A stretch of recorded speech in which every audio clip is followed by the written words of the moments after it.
Platinum electrodes, इसका अगर इलेक्ट्रोसिस होगा तो प्रोडक्ट्स क्या होंगे, तो प्रोडक्ट्स क्या होंगे। अब ध्यान देंगे डाइल्यूट H2SO4 है, क्लियर, डाइल्यूट H2SO4, तो H2SO4 तो टूट जाएगा, 2H plus plus sulphate ions के अंदर ये टूटेगा। वाटर हमारे पास है ही, वाटर हमारे पास है ही, तो इसलिए अब हमारे पास एनोड पे क्या होगा, कैथोड पे क्या होगा चेक करेंगे। एनोड पे हमारे पास होंगे नेगेटिव वाले आयंस, एनायंस होंगे यानी सल्फेट आयंस होंगे, सल्फेट आयंस और वाटर। और इन दोनों में पता ही है हमें कौन सा ऑक्सीडाइज होना है, वाटर होना है। सल्फेट आयंस का मैंने बता रखा है पहले भी, सल्फेट आयंस अगर होते हैं तो ये देते हैं S2O8 2 नेगेटिव, प्लस ट्वाइस लेना पड़ेगा इसका और 2 इलेक्ट्रॉन्स। और इसकी ई नोट वैल्यू जो होती है, इसकी ई नोट ऑक्सीडेशन वाली वैल्यू होती है नेगेटिव में -1.96 वोल्ट, -1.96 वोल्ट। और इसकी जो वाटर के लिए वैल्यू होती है, वाटर के लिए होती है वैल्यू, वाटर तो डिस्ट्रीब्यूट करेगा नहीं, वाटर जो देगा भी तो ये हमें देगा एनोड पे, एनोड पे देगा हमें O2 gas, half O2 plus 2H plus 2 electrons. Water के लिए ई नोट वैल्यू होती है, ये बहुत बार यूज़ कर लिया हमने, -1.23 वोल्ट। तो नेगेटिव वैल्यू ये ज़्यादा बड़ी है, इसलिए ये नहीं मिलेगा हमें, मिलेगा क्या, O2 गैस। तो एनोड पे O2 गैस मिल जाएगी, क्लियर, एनोड पे क्या मिल जाएगी, O2 गैस। और कैथोड पे हमारे पास, कैथोड पे H प्लस है और वाटर है, कैथोड पे H प्लस है और पानी तो है ही। H प्लस है तो H प्लस के लिए वैल्यू 0 होती है, ई नोट रिडक्शन इसका 0 होता है। और अगर वाटर लेंगे तो वाटर के लिए बनेगा हमारा half H2 plus OH ions, E naught value उसकी और प्लस इलेक्ट्रॉन इधर आ जाएगा। और ई नोट वैल्यू उसकी कितनी है, -0.83, तो नेगेटिव है तो ये तो नहीं होगी रिएक्शन, ऊपर वाली रिएक्शन हो जाएगी, ये रिएक्शन हो जाएगी। तो इसलिए कैथोड पे मिलेगा H2 गैस, एनोड पे O2, एनोड पे O2 और कैथोड पे H2, ये ध्यान रखना है, एनोड पे O2 मिलेगा, कैथोड पे H2। बस इसमें हम क्या कर सकते हैं, अगर मैं ये हमारा जो एक्चुअल में केस है ये लो चार्ज डेंसिटी का, clear, this is the case of low charge density, यानी पानी ज़्यादा है और H2SO4 कम है। अगर हाई चार्ज डेंसिटी लें, अगर हम क्या लें, हाई चार्ज डेंसिटी, उस केस में क्या होगा, उस केस में ये वाली रिएक्शन हो जाएगी, बस ये ध्यान रखना इसके अंदर, उस केस में ये रिएक्शन हो जाएगी हाई चार्ज डेंसिटी में, हाई चार्ज डेंसिटी में ये वाली रिएक्शन होगी और H2O8 2 नेगेटिव आयंस मिलेंगे। हाई चार्ज डेंसिटी के केस में, हाई चार्ज डेंसिटी में क्या एक्चुअल में होता क्या है, अब कंसनट्रेटेड H2SO4 है, कंसनट्रेटेड H2SO4 है, तो ये तो टूटेगा हमारा H प्लस और HSO4 नेगेटिव में, H प्लस और HSO4 नेगेटिव में टूट जाएगा, क्योंकि अब ये ज़्यादा है, पानी अब बहुत ही कम है तो उसको हम कम मानते हैं काफ़ी, और हाई चार्ज डेंसिटी है तो हम क्या करते हैं, बाद में उसको ऑक्सीडाइज करते हैं वाटर को, जब ये खत्म हो जाएगा, जब H2SO4 खत्म हो जाएगा तो water will be oxidise, water तब भी ऑक्सीडाइज हो सकता है। तो इसलिए हाई चार्ज डेंसिटी के केस में HSO4 नेगेटिव है, अभी अब HSO4 नेगेटिव क्या बना देगा, या SO4 2 नेगेटिव भी ले सकते हैं, SO4 2 नेगेटिव भी ले सकते हैं, HSO4 नेगेटिव ले लिया हमने, ट्वाइस ऑफ HSO4 नेगेटिव है, ये दे देगा marshals acid S2O8 plus 2 electron, H2SO8 plus 2 electron, और ये मिल जाएगा हमें। और इसमें क्या कहते हैं, ये हमारा केस आ गया एनोड का, एनोड पे मार्शल्स एसिड आ गया। अब उसके बाद उसके कैथोड का, तो ये एनोड का केस है, कैथोड पे हमें सोचना है, कैथोड पे तो हमें H2 गैस ही मिलनी है, क्योंकि पानी के अंदर भी H प्लस ही एक तरह से, और इसमें ये तो H2 प्लस ही दे रहा है, H2SO4 क्या दे रहा है, H प्लस, तो कैथोड पे नहीं सोचना, H प्लस प्लस इलेक्ट्रॉन के हाफ H2 मिलेगा, ये मिल गया। अब H2SO8 जो है ये हमारा हाइड्रोजन चैप्टर में हमने पढ़ा हुआ है कि परऑक्साइड को प्रिपेयर करने के काम आता है, H2O2 की मैन्युफैक्चरिंग के को काम, H2SO8 में अगर हम 2 मोल्स वाटर डाल देंगे तो हमें H2SO4 मिल जाएगा और H2O2, 2H2SO4 मिलेगा और H2O2 मिल जाएगा। तो इसकी प्रिपरेशन करने के काम आता है मार्शल्स एसिड, ये मिल जाएगा। हाँ, एक चीज़ और ध्यान रखना है, हाई चार्ज डेंसिटी के केस में जब ये HSO4 नेगेटिव खत्म हो जाएगा, उसके बाद हमें O2 गैस भी मिल सकती है, उसके बाद हमें O2 गैस मिल सकती है। कैसे, क्योंकि कुछ वाटर होगा, वो वाटर क्या दे देगा एनोड पे, हाफ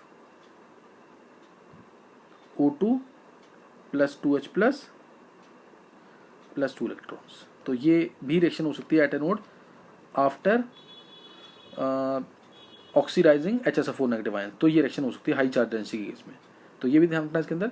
कई बार अगर आता है क्वेश्चन तो एनोड पे ये भी ऑक्सीडाइज होता है और एनोड पे वाटर भी ऑक्सीडाइज होता है, दोनों केस लेने हैं। दोनों, जो इसका मास वो मास किसके इक्वल, H2 गैस के इक्वल। जो कैथोड पे मिल रहा है मास, जो एनोड पे मास मिल रहा है, वो तो इक्वल मिलेंगे क्योंकि चार्ज सेम रहेगा दोनों जगह। तो इसलिए ये ध्यान रखना चीज़ का इंपॉर्टेंट चीज़ थी हाई चार्ज डेंसिटी वाली भी। अब हम स्टडी करेंगे आगे। अब आगे हम लेंगे फैराडेज लॉज। यहाँ अभी तक हमने जो भी पढ़ा था वो क्वालिटेटिव इफेक्ट था, वो था क्वालिटेटिव एस्पेक्ट ऑफ इलेक्ट्रोलिसिस। अब हम पढ़ रहे हैं फैराडेज लॉज, ये क्वांटिटेटिव है, यानी हम इसमें न्यूमेरिकल स्टडी करेंगे। Quantitative aspect of electrolysis, Faraday's laws of electrolysis, बहुत important. Faraday's laws of electrolysis, Faraday's laws of electrolysis, ये कौन सा एस्पेक्ट है? This is quantitative aspect of electrolysis. Quantitative, इससे पहले जो पढ़ा था हमें कि कैथोड पे क्या मिल रहा है, एनोड पे क्या मिल रहा है, वो क्या था? That was qualitative effect. और ये अब हम क्या करेंगे? Quantitative effect of electrolysis, quantitative aspect of electrolysis. तो इसको स्टडी करेंगे। तो इसमें हमारे पास फैराडेज के 2 लॉज हैं। फर्स्ट लॉ, ये पेपर में जरूर आता है क्वेश्चन कि 1 मार्क में आ जाएगा, Faraday's first law. Specially second law आता है, सेकंड लॉ पूछते हैं कि सेकंड लॉ क्या है, फैराडेज का सेकंड लॉ क्या है। तो पहली स्टेटमेंट इसकी क्या है? एक वर्ड में अगर मैं बोलूँ तो M is proportional to Q है। लिख लेंगे, मैं बोल रहा हूँ उसको theoretically. M is proportional to Q, यानी जो भी मास डिपॉजिट हो रहा है कैथोड पे या एनोड पे, जैसे ये कैथोड एनोड थे हमारे,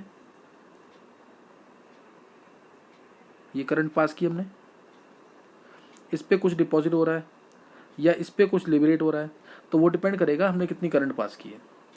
amount of mass deposited or liberated at any electrode, amount of mass deposited or liberated at any electrode is directly proportional to the charge passed। ये ध्यान रखना है, कोई भी कुछ भी मास डिपॉजिट हो रहा है या लिबरेट हो रहा है किसी भी इलेक्ट्रोड पे, is directly proportional to the charge pass. Theory लिख के आनी है, बिना उसके मार्क्स नहीं मिलेंगे। मैंने बोल दिया आपको, अमाउंट ऑफ मास डिपॉजिटेड और liberated is directly proportional to the charge passed.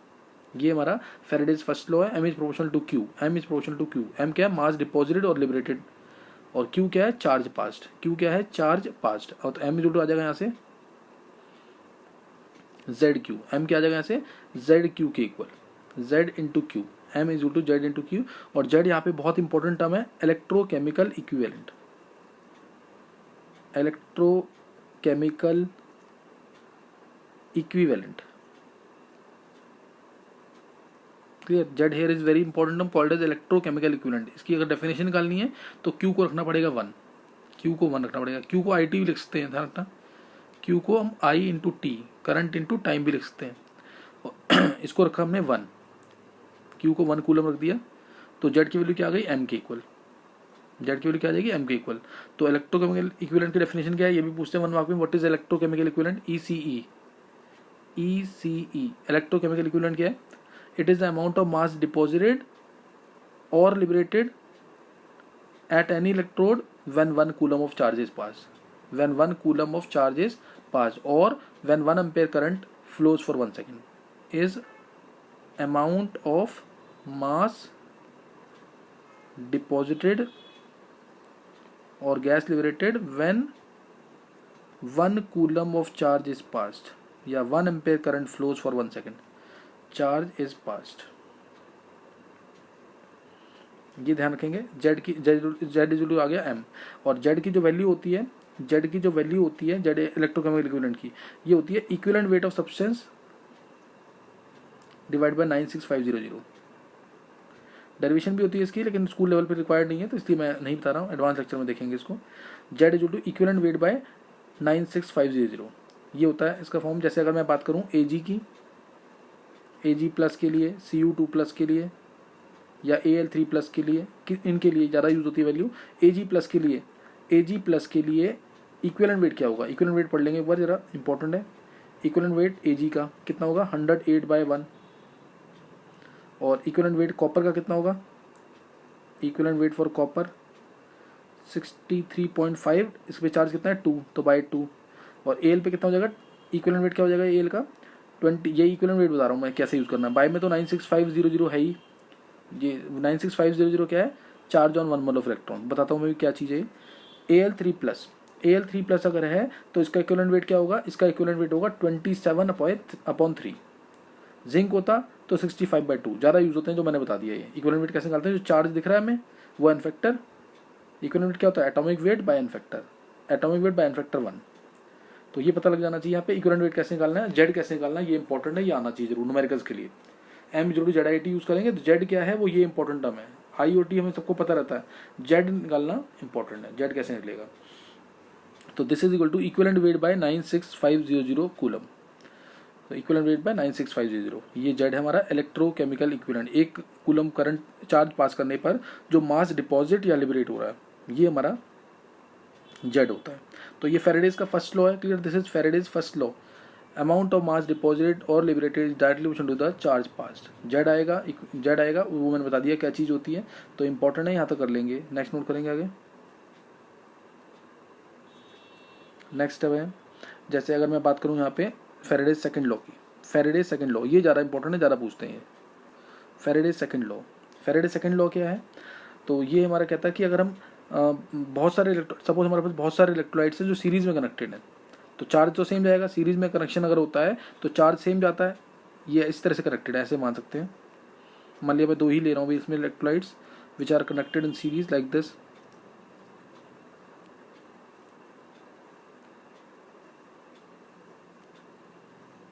ये ऐसे लगा दिया। अब इस केस में क्या होगा,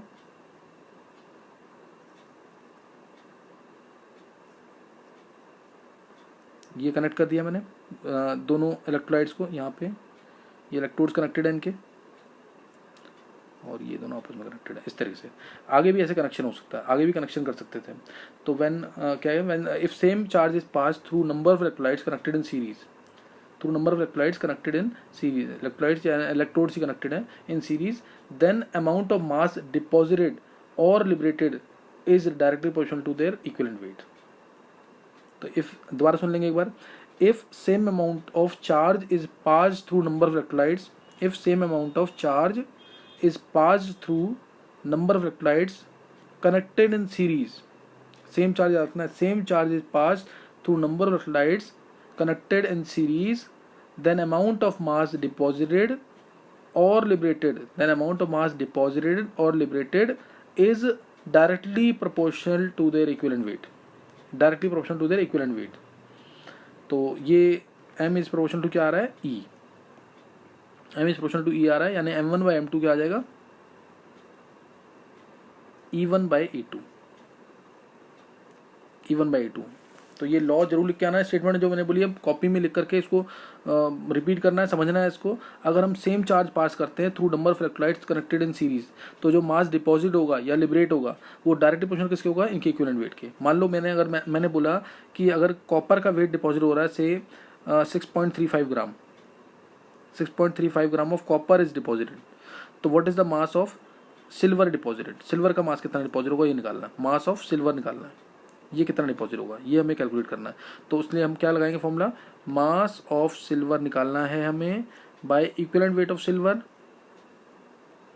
mass of copper by equivalent weight of copper, बस ये फॉर्मूला लगाना है। किसी का भी मास निकाल सकते हैं अगर वो सीरीज में कनेक्टेड है तो मास of silver, mass of silver x मान लिया, अपॉन में इक्विवेलेंट वेट ऑफ सिल्वर 100/1, पीछे बताया मैंने भी, mass of copper 6.35 gram, equivalent weight of copper 63.5/2, 63.5/2, तो ये आ जाएगा इससे आंसर। तो ये नीचे 10 आ गया, 10 और 2/10 आ गया, तो इससे x आ जाएगा, x आ जाएगा 108 × 2 / 10, 108 × 2 / 10, ये आ जाएगा इससे आई थिंक 21.6 आ जाएगा, 21.6 ग्राम आ जाएगा यहाँ से। तो इस तरह से निकालना है, ये लॉ मैंने यूज़ करना सिखा दिया है। अगर बहुत सारे इलेक्ट्रोलाइट्स हैं और सीरीज में कनेक्टेड हैं तो जो मास डिपॉजिट होगा या लिबरेट होगा सेम चार्ज पास करने से, सेम चार्ज पास होगा ही सीरीज के अंदर, तो वो प्रोपोर्शनल किसके होगा, वो प्रोपोर्शनल किसके होगा, इक्विवेलेंट वेट के, जो प्रोपोर्शनल किसके होगा, इक्विवेलेंट वेट के। इसको हम फर्स्ट लॉ से ड्राइव कर सकते हैं, m is proportional to q होता है, फर्स्ट लॉ से ड्राइव हो जाए, m is proportional to q है, तो m आ गया हमारा यहाँ से z × q, z होता है equivalent weight bye 965, equivalent weight by 96500 into Q. अब यहाँ पे क्यू तो क्या है, चार्ज सेम जा रहा है, चार्ज कांस्टेंट है, डिवाइड करेंगे m1 अगर आ रहा है चार्ज सेम और ये कांस्टेंट तो आ गया प्रोपोर्शनल टू ई। ये फर्स्ट लॉ ये एक्चुअल में सीरीज में कनेक्टेड है तो चार्ज सेम हो जाता है, चार्ज सेम हो जाता है, इसलिए हमारा ये डिराइव हो गया। चार्ज सेम हो गया तो हम डिवाइड करेंगे m1 मान के डिवाइड करें m1 E1, इसको E1 मान लो, इक्विवेलेंट वेट 1, m1 E1 मान के डिवाइड करेंगे तो ये आ जाएगी relation m1/m2 equal to E1/E2। First law से ही डिराइव होगा ये। तो एक तरह से एक्सटेंशन है ये फर्स्ट लॉ का, अगर सीरीज में कनेक्शन है तो एक ये एक्सटेंशन है उसी का। और 1 फैराडे की वैल्यू याद रखेंगे यहाँ पे, बहुत इंपॉर्टेंट। 1 फैराडे क्या है? Charge on 1 mole of electron. 1 Faraday is charge on 1 mole of electrons. 1 mole of electrons के ऊपर जो चार्ज होता है वो 1 फैराडे है, 1 मोल इलेक्ट्रॉन। तो वैल्यू क्या आ जाएगी इसकी? सॉल्व करें तो 1.6 इंटू 10⁻⁹ एक इलेक्ट्रॉन पे चार्ज इंटू एवोगैड्रोस नंबर। तो सॉल्व करेंगे तो ये आ जाएगा 96487 के आसपास आता है ये, जिसको हम अप्रॉक्सीमेटली क्या यूज़ करते हैं 96500 कूलम। तो ये ध्यान रखना 96500 coulomb. This is the charge present on 1 mole of electrons. इसको याद रखना है 1 फैराडे को हम यही यूज़ करेंगे, charge present on 1 mole of electrons यानी 96500 कूलम, 96500 कूलम। तो ये ध्यान रखना इंपॉर्टेंट चीज़ है काफ़ी। जैसे अगर मैं ये हमारे फेराडेज के लॉज खत्म हो चुके हैं, फेराडेज के दोनों लॉज खत्म हो चुके हैं। जैसे मैं एक एग्जांपल लेता हूँ, सपोज मेरे को 20 gram calcium from calcium chloride चाहिए, तो what is the charge required? What is the charge required in Faraday as well as in coulomb? Charge निकालना है, क्यू निकालना है, what is Q in Faraday as well as in coulomb. तो अभी solution बहुत simple है इसका। Calcium chloride है तो हम सीधे लगाएंगे कि calcium Ca2+ + 2 electron gives calcium. 20 gram calcium हुआ है, 20 ग्राम कैल्शियम था ये, तो कैल्शियम आ गए, 20 ग्राम कैल्शियम आ चुका है। तो अब दो इलेक्ट्रॉन्स हैं, 2 इलेक्ट्रॉन्स नहीं 2 मोल इलेक्ट्रॉन्स के लिए 1 मोल ही बनेगा। 2 मोल इलेक्ट्रॉन्स हैं तो 1 मोल कैल्शियम बन रहा है, यानी 40 ग्राम कैल्शियम हमारा बन रहा है 2 मोल इलेक्ट्रॉन्स यानी 2 फैराडे से। 2 मोल इलेक्ट्रॉन यूज हुए ना, तो 2 फैराडे 40 ग्राम यानी 1 मोल, 1 मोल का वेट होता है। तो 20 ग्राम कितने से बनेगा? 20 ग्राम बनेगा 1F से। आंसर आ गया 1F यानी 96500 कूलम। ये आंसर आ जाएगा 96500 कूलम। तो इस तरह से कर लेंगे, नहीं तो हम इसको डायरेक्ट फॉर्मूले से कर सकते हैं। मास क्या होता है? ZQ, इससे भी हो जाएगा। मास कितना? 20 ग्राम।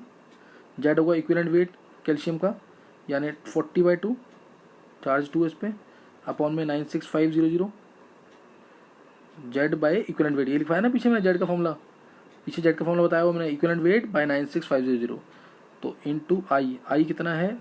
T तो हमें निकालना ही है, Q तो हमें निकालना हो जाएगा, इससे डायरेक्ट आंसर दोनों सेम आएंगे। ये ऑल्टरनेट 2 तरीके से बता दिया क्वेश्चन, ये वैसे करना सही है। तो इस तरह से क्वेश्चन निकालना आना चाहिए, ठीक है, इस तरह से क्वेश्चन निकालना आना चाहिए। नेक्स्ट नोट करेंगे आगे।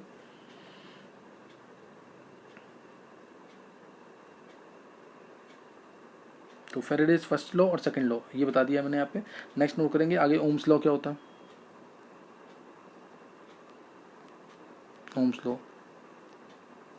ओम्स लॉ ये पता है कि जितना ज़्यादा हम पोटेंशियल डिफरेंस अप्लाई करेंगे उतना ज़्यादा करंट का अमाउंट होगा अक्रॉस कोई भी लेंथ। कोई वायर है, इसमें हमने पोटेंशियल डिफरेंस दोनों साइड पे अप्लाई किया, तो potential difference applied is directly proportional to the current जो फ्लो करेगा उस वायर के लॉन्ग, सही ना। पोटेंशियल डिफरेंस यानी V is proportional to I। Ohm's law है तो V इक्वल टू क्या आ जाता है यहाँ से IR। R के यहाँ पे रेजिस्टेंस है, R के यहाँ पे रेजिस्टेंस है, और रेजिस्टेंस कैसे दिया जाता है? R equal to ρL/A। R कैसे दिया जाता है? ρL/A। अब ध्यान देंगे यहाँ पे रो क्या है? रेजिस्टिविटी। रो यहाँ पे R तो रेजिस्टेंस सबको पता है, R रेजिस्टेंस है, इसकी यूनिट होती है ओम होती है, ओम इसकी यूनिट है, और ये रेजिस्टेंस है, सही है। इसको ऐसे भी नोट करते हैं, ऐसे भी लिखते हैं, ये ओम, ये सबको पता है ये चीज़। अब रो क्या यहाँ पे? रो है यहाँ पे रेजिस्टिविटी या स्पेसिफिक रेजिस्टेंस। रो यहाँ रेजिस्टिविटी है, यूनिट्स पूछते हैं, यूनिट बहुत इंपॉर्टेंट है, रेजिस्टिविटी और स्पेसिफिक रेजिस्टेंस। रो क्या है? रेजिस्टिविटी और स्पेसिफिक रेजिस्टेंस। और L/A, अगर मैं वायर की बात करूं, वायर के लिए उसका एरिया ऑफ क्रॉस सेक्शन जो है, इसका एरिया ऑफ क्रॉस सेक्शन ये तो कांस्टेंट रहेगा, और लेंथ भी इसकी क्या रहेगी? कांस्टेंट रहेगी। तो L/A को बोलते हैं सेल कांस्टेंट। कई बुक्स में G से डिनोट किया हुआ इसको। L/A is cell constant. एक सेल के लिए कांस्टेंट वैल्यूज होती है, सेल कांस्टेंट। यूनिट क्या होगी? सेंटीमीटर इनवर्स, ज़्यादातर यूनिट यही होगी और यही लेके करना है क्वेश्चन भी, सेंटीमीटर इनवर्स। और स्पेसिफिक रेजिस्टेंस, रो की यूनिट क्या होंगी यहाँ पे? ओम सेंटीमीटर निकाल लेंगे, बहुत सिंपल सा है। आर की यूनिट ओम है और ए बाई एल इधर आएगा तो यूनिट आ जाएगी इसकी ओम सेंटीमीटर। ये यूनिट याद रखनी है। Resistivity, resistivity. अब मेरे को अगर R is to rho L by A है और मेरे को इसमें आर, अगर मैं इसी इक्वेशन में एल और ए को 1 रख दूँ, if L is equal to A is equal to 1, तो आर इज टू रो आ गया या रो इज टू आर आ गया। तो रो रेजिस्टिविटी क्या हो गई? Resistance of a unit cube, L भी 1 एरिया भी 1, तो resistance of a unit cube of a solution, resistance of unit cube of a solution, resistance of unit cube बन जाएगा of a solution, of solution, या resistance offer to, clear, resistance offer to number, resistance offer to जैसे resistance offer to unit cube of a solution, unit cube of a solution, उसको भी हम बोल सकते हैं रेजिस्टिविटी से ना। Resistance offer to all the ions present in 1 millilitre of the solution, resistance offer to 1 millilitre of ions. और इसको एक बार नोट कर लेंगे पर इसको, जो ये रेजिस्टेंस ऑफ यूनिट क्यूब तो है ही, या फिर resistance offer to all the ions present in 1 millilitre of the solution, ये बेटर डेफिनेशन है। Resistance offer to all the ions present in 1 millilitre of the solution, एक बार ये नोट कर लेंगे। और ये ध्यान रखना बहुत इंपॉर्टेंट टर्म है, अगर मैं लेंथ को डबल कर दूँ तो रेजिस्टिविटी पे क्या फ़र्क पड़ेगा? इस पर कोई फर्क नहीं पड़ेगा। ध्यान रखना रेजिस्टिविटी जो है depends only upon the nature of the material and temperature. ये बहुत इंपॉर्टेंट है, क्वेश्चन आता है इसमें कि हमने लेंथ को डबल कर दिया, एरिया को 4 टाइम्स कर दिया, तो रेजिस्टिविटी पे क्या फ़र्क पड़ेगा? तो कोई फर्क नहीं पड़ेगा। क्यों? क्योंकि हमने इसको क्या मान रखा है? बाय डेफिनेशन 1, सही ना। तो डेफिनेशन नोट कर लेंगे, resistance offer to all the ions present in 1 millilitre of the solution. तो ये सिर्फ नेचर ऑफ मटेरियल पर डिपेंड करता है। रेजिस्टेंस, मैं दोबारा बोल रहा हूँ, resistance offer to all the ions present in 1 millilitre of solution, 1 centimetre cube कह लो या 1 मिलीलीटर, 1 मिलीलीटर ऑफ सोल्यूशन। अब ध्यान देंगे अगली टर्म, बहुत इंपॉर्टेंट, मैं दोबारा बोल रहा हूँ, resistivity depends only upon the nature of the material and temperature. ये लेंथ और एरिया पे सेल कांस्टेंट जो है उस पर कोई फर्क नहीं पड़ेगा इसको। अच्छा, अब मैं यहाँ पे रेजिस्टेंस जो होता है, रेजिस्टेंस का उल्टा क्या होगा? कंडक्टेंस। रेजिस्टेंस का उल्टा क्या होगा? Conductance C. आर क्या होगा? 1/c। ऐसे ही रेजिस्टिविटी का उल्टा क्या होगा? कंडक्टिविटी के। तो ये ध्यान रखना है, रेजिस्टिविटी का उल्टा क्या होगा? के। कंडक्टिविटी, रेजिस्टेंस का ऊपर रेजिस्टेंस ज़्यादा तो कंडक्टेंस कम, ये पता ही हमें, इसलिए आर क्या होगा? 1/c।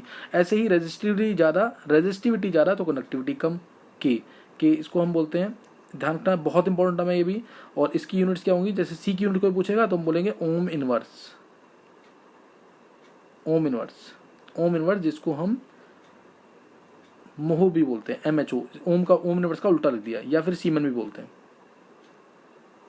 सीमेंस भी बोलते हैं इसको, सही ना। तो ये यूनिट्स हैं इसकी। ऐसी के की यूनिट्स क्या होंगी? जैसे अभी मैंने पीछे बताया, रेजिस्टिविटी की यूनिट्स क्या थी? ओम सेंटीमीटर। निकालना चाहे निकाल भी सकते हैं। तो के की यूनिट्स क्या आएंगी? Ohm inverse centimetre inverse. ध्यान रखना, यूनिट्स बहुत इंपॉर्टेंट है, कई बार यूनिट देख के पता लगता है कि क्या गिवन है ये। ओम इनवर्स सेंटीमीटर इनवर्स, जिसको हम क्या लिख सकते हैं? मोहो सेंटीमीटर इनवर्स, ये भी लिख सकते हैं। और सीमन सेंटीमीटर इनवर्स। अब के क्या क्या है, कि क्या क्या वर्ड से यूज होता है? एक तो इसको बोलते हैं कंडक्टिविटी, मैंने बता ही दिया। दूसरा नाम इसका स्पेसिफिक कंडक्टिविटी या स्पेसिफिक कंडक्टेंस। स्पेसिफिक कंडक्टेंस और स्पेसिफिक कंडक्टिविटी, और कप्पा भी कहते हैं इसको, नाम दे रखा है सिर्फ, और कप्पा। तो ये के ध्यान रखना, स्पेसिफिक कंडक्टेंस। और कई बार नहीं पता लगता तो यूनिट देख के पहचानना। ओम इनवर्स सेंटीमीटर इनवर्स लिखा है तो मीन्स के दे रखा है, ओम सेंटीमीटर दे रखा है तो रेजिस्टिविटी दे रखा है। तो ये ध्यान रखना। अब कंडक्टिविटी की डेफिनेशन निकालनी है, तो मेरे को पता है कि आर मेरा था rho L by A. R क्या था? Rho L by A. तो आर को रखा मैंने 1/c, रो को रखा मैंने 1/k, तो एल बाई ए। तो यहाँ से आ गया K is equal to C L by A. K क्या आ जाएगा? C L by A. Clear? K आ गया यहाँ से सी एल बाई ए। तो ये ध्यान रखना इसके अंदर। अब यहाँ पे यूनिट्स अगर चाहें तो डायरेक्ट निकल रही है। सी की यूनिट्स क्या होती हैं? सी की यूनिट्स क्या होती हैं? इसकी यूनिट्स ओम इनवर्स, और एल बाई की units L by 1 unit centimetre inverse, तो ओम इनवर्स सेंटीमीटर इनवर्स। और अब मेरे को के की डेफिनेशन निकालनी है। अगर L बाई 1 क्या है, सेल कॉन्स्टेंट।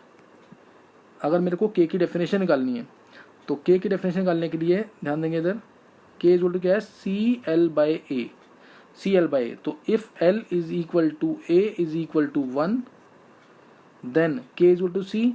तो अब क्या बोलेंगे इसको, जैसे मैंने उसमें बोला था resistance offer to all the ions present in 1 millilitre of the solution, resistance offer to all the ions present in 1 millilitre of solution.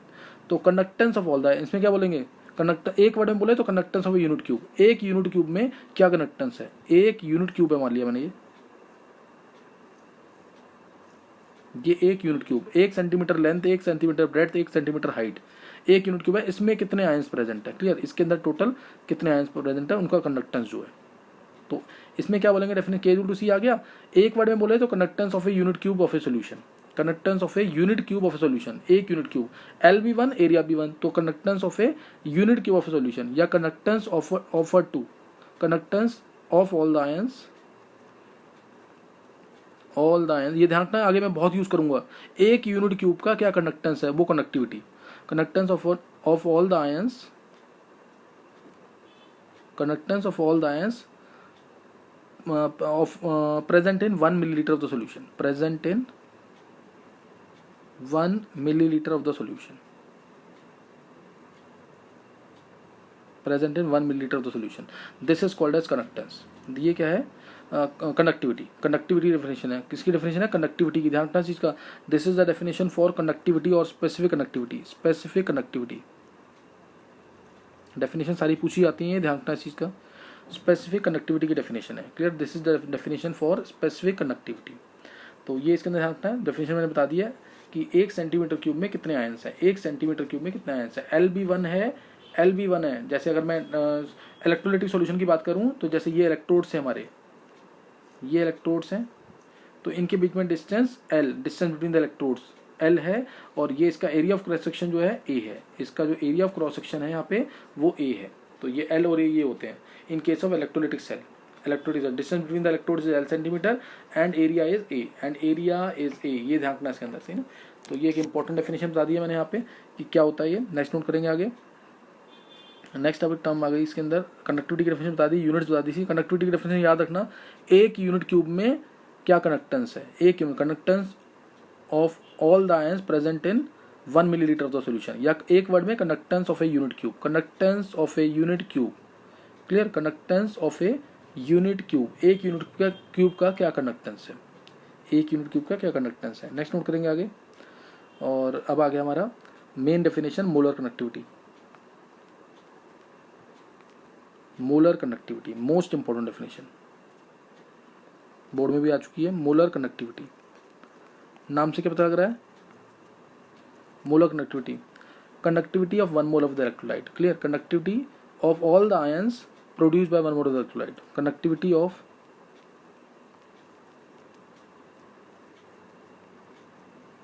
all the ions of 1 mole of the electrolyte, या produced by 1 mole of electrolyte, 1 mole of electrolyte। और अगर equivalent connectivity होगा तो 1 gram equivalent लिख देंगे, बस और कुछ नहीं है। अगर इक्विवेलेंट कनेक्टिविटी है तो क्या लिख देंगे, इक्विवेलेंट कनेक्टिविटी है तो क्या लिख देंगे, 1 gram equivalent, 1 gram equivalent of electrolyte. बाकी पूरी डेफिनेशन सेम, बाकी पूरी डेफिनेशन सेम होगी। अब इसका फॉर्मूला क्या है मोलर कनेक्टिविटी का, K into 1000 by normality, molarity. Unit क्या आएंगी इसकी, K की यूनिट क्या होती है, ओम इनवर्स सेंटीमीटर इनवर्स, और M की मोल्स पर सेंटीमीटर क्यूब। तो यूनिट क्या आ गई इसकी, ओम, यूनिट बहुत बार पूछी है बोर्ड में, सेंटीमीटर स्क्वायर मोल इनवर्स, ये आ जाएगा ohm inverse centimetre square mole inverse. तो फॉर्मूला याद करना है इसका, डेरिवेशन भी होती है, डेरिवेशन हमारे कोर्स में नहीं है, अभी नहीं करनी है इसको, एडवांस के लिए कर सकते हैं इसको। तो मोलर कनेक्टिविटी, के क्या है कनेक्टिविटी, एम क्या है मोलरिटी, के क्या है कनेक्टिविटी, एम क्या है मोलरिटी। यूनिट का ध्यान रखना, एम जो है मोल्स पर लीटर में ही होना चाहिए, के किस में होना चाहिए, ओम इनवर्स सेंटीमीटर इनवर्स में। इसके न्यूमेरिकल्स बहुत आए हुए हैं जेई मीन्स में, तो इसे करना है, यूनिट्स का ध्यान रखना इसके अंदर जरूर। यूनिट मैंने बता दी, इसकी यूनिट क्या होनी चाहिए, ohm inverse centimetre square mole inverse. Conductivity of all the ions of 1 molar electrolyte. बहुत बड़ी डेफिनेशन भी है इसकी, फॉर्मूला इससे निकल सकती है, वो बाद में देखेंगे, यहाँ तक करना है। और अगर इनफाइनाइट डाइल्यूशन पे है तो उसे बोलेंगे limiting molar connectivity. If it is at infinite dilution then it is called as limiting molar connectivity. बस इसी डेफिनेशन में क्या रख देंगे, एट इनफाइनाइट डाइल्यूशन, तो लिमिटिंग आ जाएगा यहाँ पे, या ये ऐसे लिख देंगे लिमिटिंग मोलर कनेक्टिविटी, तो वो एट इनफाइनाइट डाइल्यूशन।